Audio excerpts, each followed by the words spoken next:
Hello everybody, Hamp Thomas here, and I gotta say, I have been studying square footage and size for over 21 years.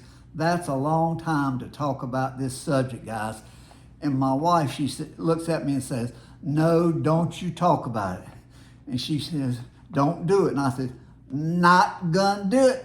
Not gonna talk about square footage. No, not this time. I'm not gonna do it." And she laughs and she says, "I know you. You're going to talk about square footage. And until we get it right, I'm going to talk about square footage, guys, because size does matter." Now remember, ANSI was mandated for appraisers, but all these problems with square footage and MLS remain. And realtors really need a mandatory class on the power of square footage, not about measuring square footage, but on the power square footage has over their business life, and their clients. I just came up with this house.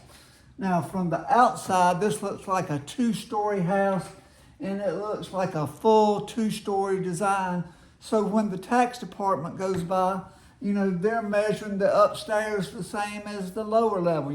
It looks like it would be pretty simple, but looks can be deceiving sometimes, guys. And even Zillow has this house listed with 4,000 square feet. But I'm going to show you something that happens in MLS way too many times. Now, and this is actually the tax sketch. And the tax sketch shows 4,050 square feet with 2319 on the lower level. Now the appraisal sketch shows this house with 3,486 square feet and 2369 on the first level. So the first level could be, within reason, but the top level, something is definitely wrong. But look at this, what happens all the time. The tax record shows 4,050.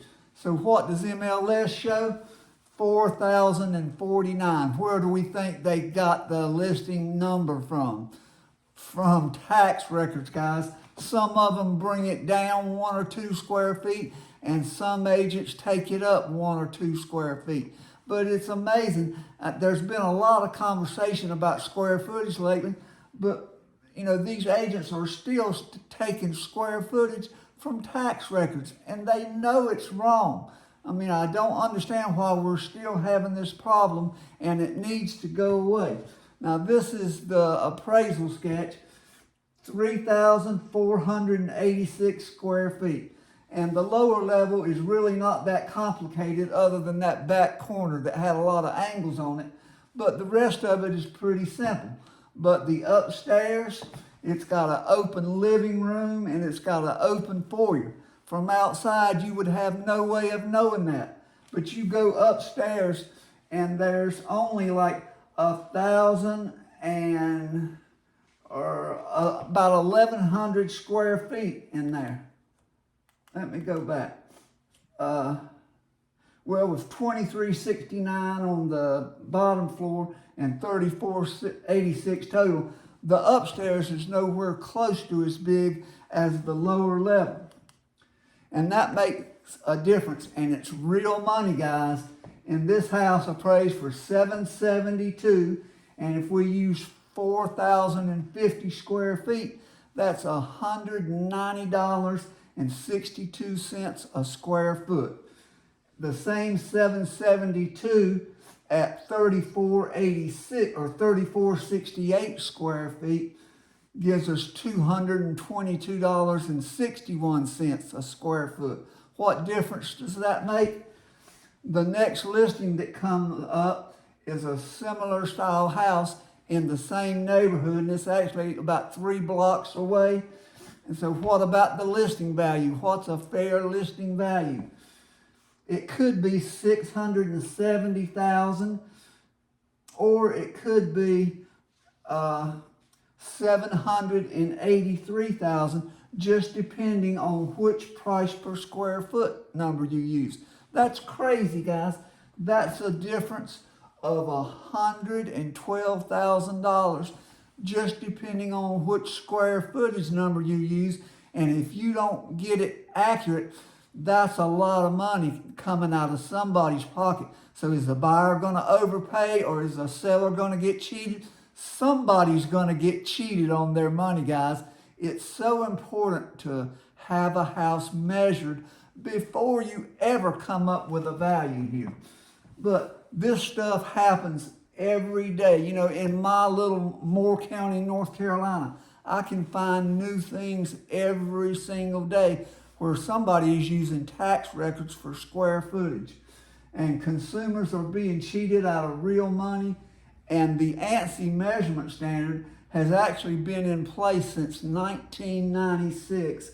And it still hasn't been mandated by realtors. You know, perhaps it's time for a new discussion about square footage and reporting information, and maybe a new standard that would be easier for everyone to follow or more logical. You know, perhaps it's time to cut and switch bait, or cut and switch standards, you know. And perhaps it's time for realtors to have their own measurement standard and to make it a mandate that every listing in MLS be measured by an appraiser or a home measurement specialist, you know, based on a measurement standard. Until that happens, consumers are still going to get cheated every day across America. And with all the technology we have these days, there's no excuse for this. It's time for a standard, and realtors need to make sure the square footage in MLS is right. And before they give a homeowner a possible listing price, they got to get that number right. You know, we've had our heads buried in the sand about this topic since, 2003. I started writing about square footage problems.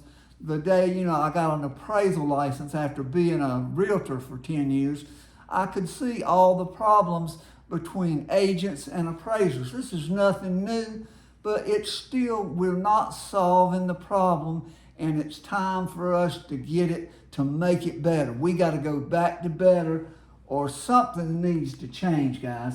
I mean, it's unbelievable in this day and time that we don't owe consumers. We talk about all these ethics and things that realtors are held to. It's time for us to do something about it. You know, houses, it depends on what size they are by who takes the measurements.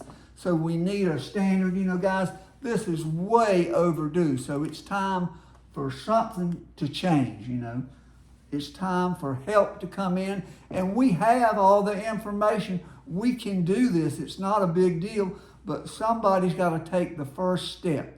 So anyway, thanks for listening to me. Talk to you again. Bye.